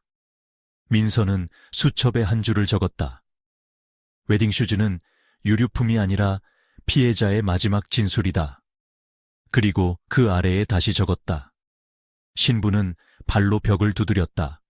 누군가는 그 소리를 들었다. 수정 예식장 지하 창고 안쪽에 놓인 그 무대 장식물은 처음부터 이상하게 눈에 띄었다. 철거 작업자들이 이미 주변의 낡은 의자와 병풍, 부서진 패백상과 조화 더미를 대부분 치워낸 뒤에도 그것만은 끝까지 창고 가장 깊은 곳에 남아 있었다. 하얀 천으로 감긴 반원형 구조물, 양옆에 붙어 있는 꽃기둥, 그리고 신랑 신부가 서서 사진을 찍도록 만든 낮은 단. 세월이 지나 모든 장식은 색을 잃었지만 그 형태만은 여전히 결혼식을 흉내내고 있었다. 문제는 그 장식물이 지나치게 무거웠다는 점이었다. 일반적인 촬영용 무대라면 합판과 가벼운 철제 프레임으로 만들어졌을 것이다. 하지만 감식반이 밀어보았을 때 그것은 바닥에 붙어버린 것처럼 거의 움직이지 않았다. 아래쪽 받침에는 오래된 석고가 덧발라져 있었고 뒤쪽에는 원래 구조와 맞지 않는 합판이 여러 겹 덧대어져 있었다. 누군가가 단순히 보관하기 위해 감싼 것이 아니라 의도적으로 내부를 보이지 않게 막아놓은 형태였다. 강민서는 손전등을 들어 무대 장식 뒤쪽을 비추었다. 먼지 사이로 오래된 접착제 자국과 녹슨 못머리들이 드러났다. 못은 일정하지 않은 강역으로 박혀 있었다. 급하게 하지만 집요하게 막아놓은 흔적이었다. 그녀는 천천히 장갑 낀 손으로 표면을 두드렸다. 둔탁한 소리. 그리고 그 안쪽에서 아주 미세하게 비어있는 울림. 민서는 잠시 손을 멈췄다. 그 짧은 울림 하나가 지하 창고 전체의 공기를 바꾸어 놓았다. 지금까지 그들은 웨딩슈즈가 가리키는 장소를 찾고 있었다. 하지만 이 순간부터는 달랐다. 장소가 아니라 무언가를 감춘 물체 앞에 서 있다는 확신이 생겼다. 뒷판부터 열어봅시다. 감식반장이 말했다. 전동 절단기가 켜지자 지하 창고에 날카로운 금소금이 퍼졌다. 날이 합판을 파고들 때마다 마른 먼지와 석고 가루가 허공으로 올라왔다. 오래된 조화 냄새, 젖은 천 냄새, 접착제가 삭은 냄새가 한꺼번에 밀려나왔다. 누군가는 마스크를 고쳤었고 누군가는 무의식적으로 한 발 물러섰다. 아무도 큰 소리로 말하지 않았다. 오래 닫힌 물건을 여는 순간에는 사람들도 본능적으로 안다. 그 안에서 무엇이 나오든 이미 너무 늦었다는 것을. 첫 번째 합판이 떨어져 나갔을 때 안쪽에는 또 다른 천이 있었다. 흰색이어야 했던 천은 회색과 갈색 사이의 색으로 변해 있었다. 천 위에는 조화꽃이 피붙어 있었고 곳곳에 오래된 석고가 굳어 있었다. 감식반원이 조심스럽게 천을 자르자 그 뒤에서 좁은 공간이 드러났다. 무대 장식물은 속이 완전히 빈 구조였다. 사람이 웅크리고 들어갈 수 있을 정도의 작은 공간. 겉으로는 웨딩 촬영용 배경이었지만 안쪽은 상자에 가까웠다. 그리고 그 공간 아래쪽에서 모두가 한동안 말을 잃었다. 하얀 드레스 자락이었다. 처음에는 천더미처럼 보였다. 하지만 손전등 빛이 천천히 그 위를 지나가자 드레스의 허리선과 레이스 장식, 베일처럼 얇은 천 조각들이 드러났다. 오래되어 부서지기 직전이었지만 그것은 분명 신부의 옷이었다. 그리고 그 아래 좁은 금속 프레임 사이에 사람의 유골이 남아 있었다. 현장에 있던 누군가가 작게 숨을 들이켰다. 그 소리마저 지하 창고 안에서는 너무 크게 들렸다. 민서는 아무 말 없이 한 걸음 뒤로 물러섰다. 그녀는 수많은 현장을 봐왔지만 이 장면만큼 기묘하게 차가운 것은 드물었다. 사람의 몸이 숨겨진 장소는 많았다. 산속, 물속, 콘크리트 아래, 폐가의 바닥. 그러나 이곳은 달랐다. 한서윤은 결혼식장의 가장 어둡고 더러운 곳에 버려진 것이 아니라 결혼식장의 가장 아름다워 보이는 장식 안에 갇혀 있었다. 신부와 신랑이 행복하게 서야 할 무대. 사진 속에서 사람들의 웃음 뒤에 늘 있어야 할 배경. 그 안쪽에 그녀가 있었다. 국과수 감식팀은 구조물을 더 열지 않고 주변을 먼저 기록하기 시작했다. 사진, 영상, 위치 표시, 섬유 채취, 석고 가루와 접착제 샘플. 모든 것이 조심스럽게 진행되었다. 유골의 자세는 단순히 시신을 넣어둔 것처럼 보이지 않았다. 상체는 한쪽으로 비틀려 있었고 팔은 앞으로 뻗은 듯한 형태로 남아 있었다. 오른쪽 손 부근에는 부서진 진주 장식과 작은 금속 조각이 있었다. 아마 웨딩 슈즈 장식에서 떨어진 일부일 가능성이 있었다. 민서는 그 자세를 보며 오래된 진술을 떠올렸다. 꽃배달 기사 박영칠이 들었다던 소리, 청소 아주머니가 들었다던 3번의 두드림, 그리고 웨딩 슈즈 굽 아래쪽에 반복된 충격 흔적. 한서윤은 이 안에서 아무것도 하지 못한 채 누워 있었던 것이 아니었다. 그녀는 움직였고 두드렸고 긁었고 누군가에게 자신이 여기 있다고 알리려 했다. 감식반이 내부 벽면을 비추자 더 선명한 흔적들이 나타났다. 합판 안쪽과 석고 표면에는 짧고 불규칙한 긁힘이 여러 군데 남아 있었다. 어떤 것은 손톱으로 낸 듯했고 어떤 것은 금속 장식이나 구두 굽으로 찍은 것처럼 보였다. 특히 한쪽 모서리에는 같은 위치를 반복해서 두드린 듯한 패임이 있었다. 그 바로 근처에 작은 틈이 있었다. 바깥에서는 조화와 천으로 가려져 보이지 않았지만 안쪽에서는 희미한 빛이나 소리가 새어 들어왔을지도 모르는 틈이었다. 민서는 그 틈 앞에서 오래 멈췄다. 서윤은 아마 그곳을 바라보았을 것이다. 바깥의 빛이 아주 조금이라도 보이면 사람은 그쪽으로 몸을 돌린다. 목소리가 들리는 방향, 발소리가 지나가는 방향, 누군가 자신을 찾아줄 가능성이 있다고 믿는 방향으로. 그리고 그 틈이 너무 좁다는 것을 알면서도 그녀는 그곳에 얼굴을 가까이 대고 소리를 냈을 것이다.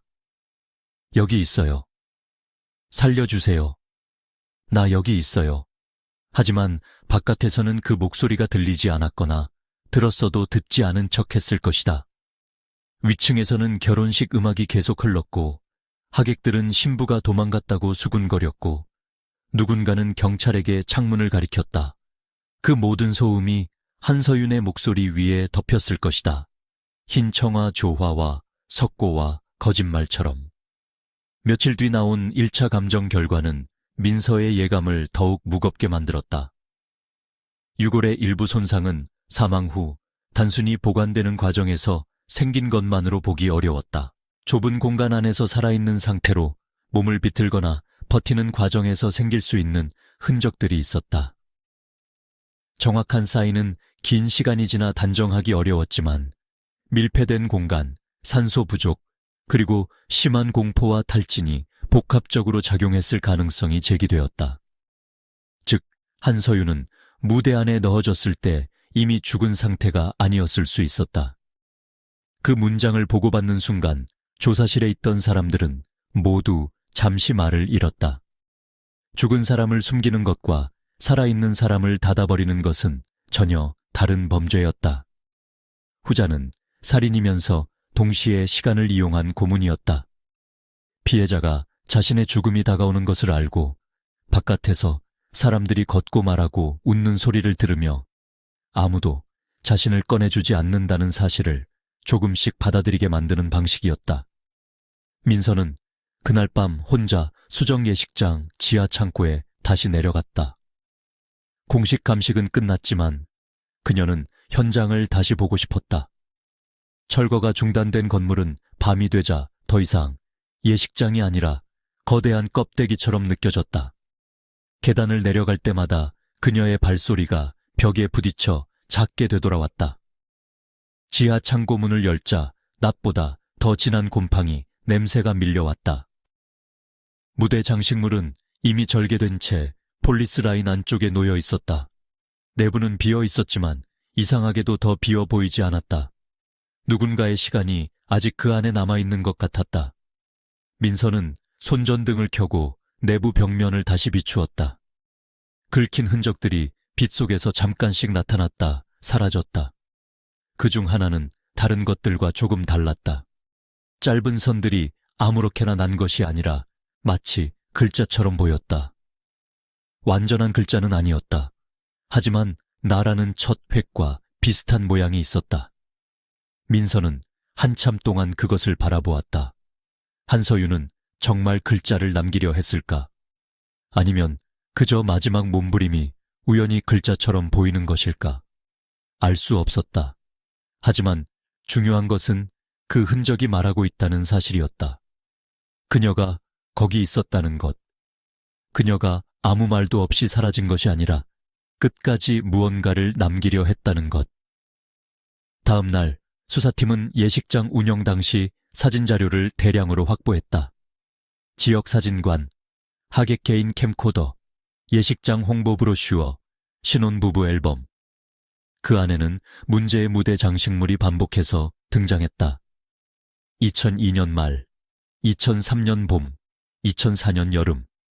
한서윤이 사라진 뒤에도 수정 예식장은 몇 년 동안 더 영업했다. 그리고 수많은 신랑 신부가 그 무대 앞에서 웃으며 사진을 찍었다.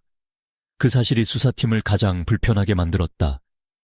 한서윤의 유골은 그 장식물 안에 있었을 가능성이 높았다. 그러니까 수많은 결혼식이, 수많은 축하 사진이, 수많은 웃음이 그녀가 갇힌 자리 바로 앞에서 이어졌다는 뜻이었다.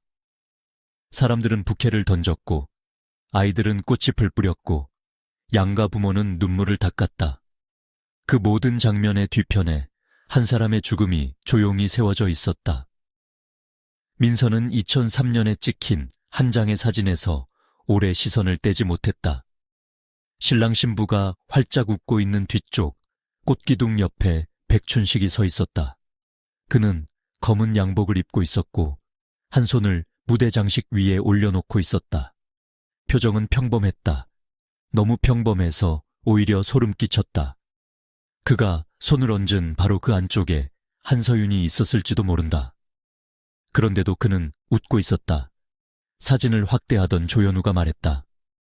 선배님, 여기 보십시오. 무대 장식 아래쪽 꽃기둥 받침 근처에 작은 흰색 물체가 보였다. 화질이 낮아 정확하진 않았지만 모양은 구두 앞코와 비슷했다. 누군가 웨딩슈즈 한 짝을 그곳에 두었다가 나중에 치운 것처럼 보였다. 민서는 그 사진을 사건판 중앙에 붙였다. 그리고 빨간 펜으로 3개의 원을 그렸다. 무대 장식, 백춘식의 손, 바닥에 흰 물체, 그녀는 이제 확신에 가까워지고 있었다. 백춘식은 단순히 장소를 제공한 사람이 아니었다. 그는 이 무대 장식물이 무엇을 감추고 있는지 알고 있었다. 어쩌면 직접 만들었고, 직접 옮겼고, 직접 다시 장식했을 것이다. 그는 죽음을 숨기기 위해 결혼식의 장식을 이용했다. 사람들이 가장 의심하지 않을 물건, 가장 밝고 축복받아야 할 물건을 가장 어두운 은닉 장소로 만든 것이다. 그러나 문제는 백춘식만으로 끝나지 않았다. 이 장식물을 옮기고 막고 다시 창고에 넣는 일은 혼자 하기 어려웠다.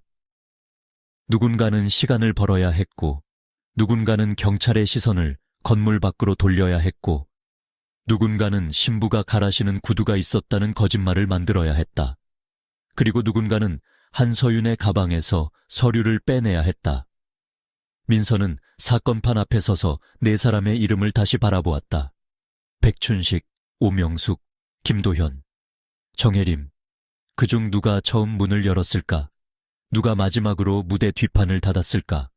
그리고 누가 한서윤의 두드림을 듣고도 고개를 돌렸을까? 그날 오후 백춘식에게 두 번째 출석 통보가 나갔다. 첫 조사에서 그는 기억이 나지 않는다. 오래된 장식물이라 모른다. 당시 예식장이 워낙 바빴다는 말만 반복했다. 하지만 이제는 달랐다. 웨딩 슈즈, 복원된 메모, 무대 안의 유골, 그리고 사진 속 그의 손까지 있었다. 그러나 다음 날 아침 백춘식은 사라졌다.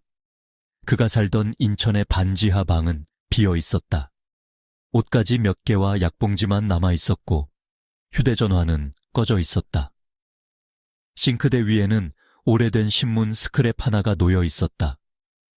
2002년 11월 수원 예식장 신부 실종 사건을 다룬 짧은 기사였다. 기사 한쪽에는 볼펜으로 짧은 문장이 적혀 있었다. 그때 열지 말았어야 했다. 민서는 그 문장을 보고 한동안 움직이지 않았다. 열지 말았어야 했던 것은 무엇이었을까? 화장실 뒤쪽 문이었을까? 지하 창고의 무대였을까? 아니면 24년 동안 닫아두었던 진실이었을까? 그날 밤 수정 예식장 지하 창고에는 아무도 없었다. 하지만 바람이 깨진 창문 사이로 들어와 절개된 무대 장식의 빈 공간을 훑고 지나갈 때마다 그 안쪽에서는 낮고 마른 소리가 났다. 톡, 톡, 톡. 마치 누군가가 아직도 그 안에서 아주 오래전 멈춘 결혼식을 끝내달라고 두드리는 것처럼 백춘식이 붙잡힌 것은 실종된 지 사흘째 되는 새벽이었다. 그는 인천 연안부두 근처의 오래된 여관방에 숨어 있었다. 방 안에는 눅눅한 담배 냄새와 오래된 약 냄새가 뒤섞여 있었고 침대 옆 작은 탁자 위에는 먹다 남은 소주병 하나와 구겨진 신문 조각들이 흩어져 있었다. 신문 조각들은 모두 같은 사건을 다루고 있었다. 2002년 수원 수정 예식장 신부 실종 사건. 어떤 기사는 신부가 결혼을 앞두고 도망쳤을 가능성을 언급했고 어떤 기사는 가족의 애끓는 호소를 짧게 싣고 있었다. 그러나 그 기사들 어느 곳에도 한서윤이 예식장 지하 무대 장식 안에서 발견될 거라는 말은 없었다. 강민서는 그 신문 조각들을 조용히 내려다보았다. 백춘식은 침대 끝에 앉아 있었다. 그의 얼굴은 며칠 사이에 훨씬 늙어 보였고 입술은 말라 갈라져 있었다. 경찰들이 방으로 들어왔을 때도 그는 크게 저항하지 않았다. 오히려 기다리고 있었다는 듯 고개를 숙인 채 한마디만 중얼거렸다. 이제 와서 무슨 소용입니까? 민서는 대답하지 않았다. 그녀는 증거 봉투에 담긴 웨딩 슈즈 사진을 그의 앞에 놓았다. 백춘식은 처음에는 보지 않으려 했다. 하지만 눈은 결국 사진 쪽으로 끌려갔다. 누렇게 변한 흰 구두, 부서진 진주 장식, 구발에 남은 충격 자국. 그것을 보는 순간 백춘식의 목 근육이 미세하게 굳었다. 기억나시죠? 민서가 물었다. 백춘식은 한참 동안 침묵했다. 예식장 창고에 그런 물건 많았습니다. 이건 많은 물건 중 하나가 아닙니다. 한서윤 씨가 신고 있던 구두입니다. 그 여자가 두고 간 거겠죠. 민서는 그의 말을 끊지 않았다.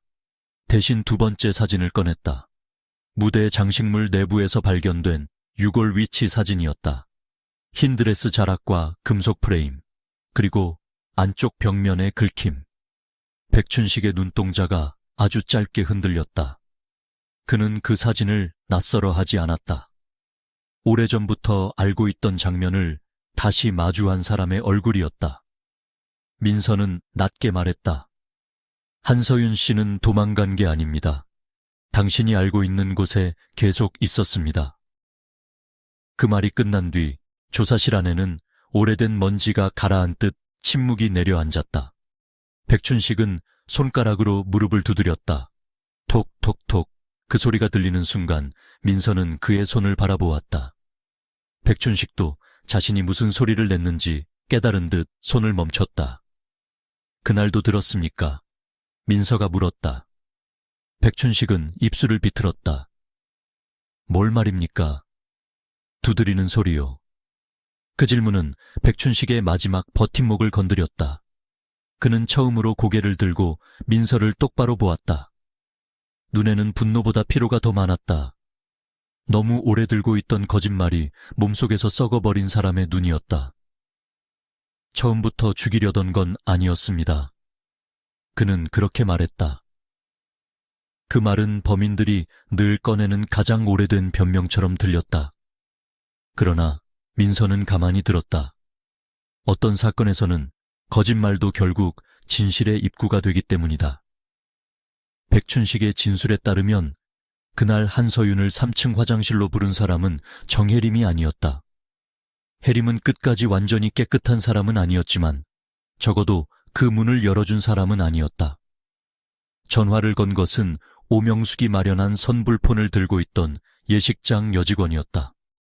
그녀는 이미 오래전에 해외로 떠났고 당시에는 백춘식의 지시를 받는 비정규직 직원이었다. 신부에게는 자료를 가진 사람이 있다.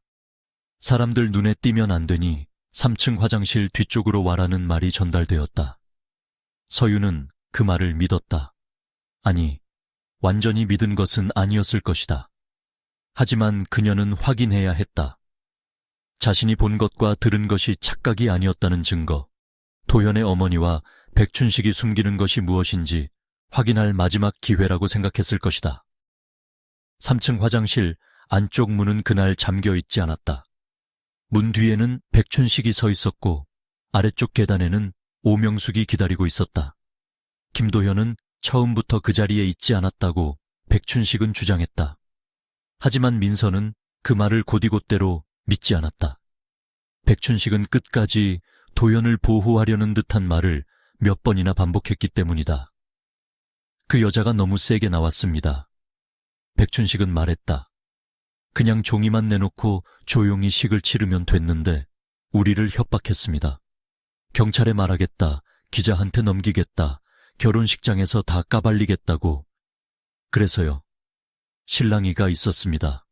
실랑이. 그 단어는 너무 가벼웠다. 서윤의 찢어진 베일 조각, 계단 손잡이에 남은 섬유, 유골의 손목과 무릎에 남은 손상 흔적을 설명하기에는 너무 편리하고 비겁한 말이었다. 백춘식은 서윤이 계단에서 발을 헛디뎠다고 했다. 그 과정에서 머리를 부딪혔고 잠시 정신을 잃었다고 했다. 오명숙은 겁을 먹었고 백춘식은 그녀를 지하 창고로 옮겼다고 했다. 그러나 그 뒤의 진술은 점점 흔들렸다. 처음에는 숨만 붙어 있었다고 했다. 다음에는 금방 깨어났다고 했다. 마지막에는 아주 낮은 목소리로 말했다. 그 안에서 계속 소리를 냈습니다. 민서는 펜을 멈추었다. 무대 장식 안에 넣었을 때 살아있었습니까? 백춘식은 대답하지 못했다. 민서는 다시 물었다. 살아있었습니까? 그는 손으로 얼굴을 문질렀다. 그리고 결국 고개를 아주 작게 끄덕였다. 조금만 조용히 있게 하려고 했습니다. 손님들 다 빠지고 나면 어떻게든 처리하려고. 사람을 장식물 안에 넣어놓고 조용히 있게 하려고 했다고요.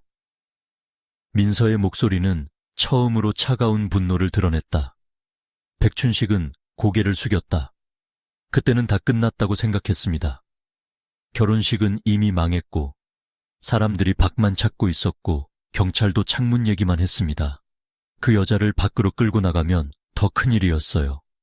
그래서 산 사람을 닫았습니까? 백춘식은 입을 다물었다. 그 침묵은 대답이었다. 그날 밤의 구조는 이제 거의 드러났다. 한서윤은 화장실 뒤쪽 문을 통해 직원 통로로 들어갔고 그곳에서 백춘식과 오명숙을 만났다. 그녀는 자신이 속았다는 것을 깨닫고 돌아서려 했지만 길은 막혀 있었다. 몸싸움이 벌어졌다. 드레스 자락은 계단 손잡이에 걸려 찢어졌고 진주 장식은 바닥에 떨어졌다. 그녀는 지하 창고로 끌려갔다. 그곳에는 이미 오래된 무대 장식물이 열려 있었다. 어쩌면 처음부터 그 안에 넣을 생각은 아니었을 수도 있다. 그러나 그들은 건물 밖으로 나가는 모든 방법보다 건물 안에 숨기는 방법이 더 안전하다고 판단했다. 그리고 그것이 이 사건의 가장 잔인한 지점이었다. 한서윤을 죽인 것은 한순간의 분노만이 아니었다. 그들은 공간을 이용했다. 음악을 이용했다. 결혼식의 혼란을 이용했다. 신부가 도망쳤다는 소문을 이용했다. 그리고 사람들의 편견을 이용했다. 결혼식 날 사라진 신부는 진실이 나오기 전까지 늘 도망친 여자라고 불리기 쉬웠다. 백춘식은 무대 장식 뒷판을 닫은 뒤에도 소리를 들었다고 했다. 처음에는 손으로 치는 소리였다. 그 다음에는 구두 굽으로 두드리는 소리. 톡, 톡, 톡. 3번씩 반복되는 소리. 그는 그 소리가 무서웠다고 말했다. 사람이 살아있다는 증거라서가 아니라 언젠가 누군가 그 소리를 기억해낼지도 모른다는 사실이 무서웠다고 했다. 오명숙은 뭐라고 했습니까? 민서가 물었다. 백춘식은 마른 웃음을 흘렸다. 그 여자는 끝까지 침착했습니다. 그날 오명숙은 시간을 재고 있었다. 손님들이 완전히 흩어지는 시간, 경찰이 도착하기까지의 시간, 신부가 더 이상 큰 소리를 내지 못하게 되는 시간. 그녀는 백춘식에게 장식물을 다시 천으로 감싸라고 지시했다. 그리고 신부의 가방에서 서류 봉투를 꺼냈다. 그 안에는 수정 예식장 1998년 사고와 관련된 메모, 도연의 빚과 오명숙의 보증 기록, 그리고 백춘식이 예식장 뒤쪽 창고를 불법으로 개조한 정황이 들어있었다. 김도연은요? 민서가 물었다. 백춘식은 이번에는 더 오래 침묵했다. 그놈은 몰랐습니다. 거짓말하지 마십시오. 민서는 오래된 하객 영상에서 캡처한 사진을 그의 앞에 놓았다. 11시 47분 3층 계단 입구. 오명숙이 손목시계를 보고 있고 김도연이 그녀의 팔을 붙잡힌 채 창백한 얼굴로 서 있는 장면. 도연 씨는 그날 어디까지 알고 있었습니까? 백춘식은 눈을 감았다. 그리고 아주 작게 말했다. 들은 건 맞습니다. 무엇을요? 소리요.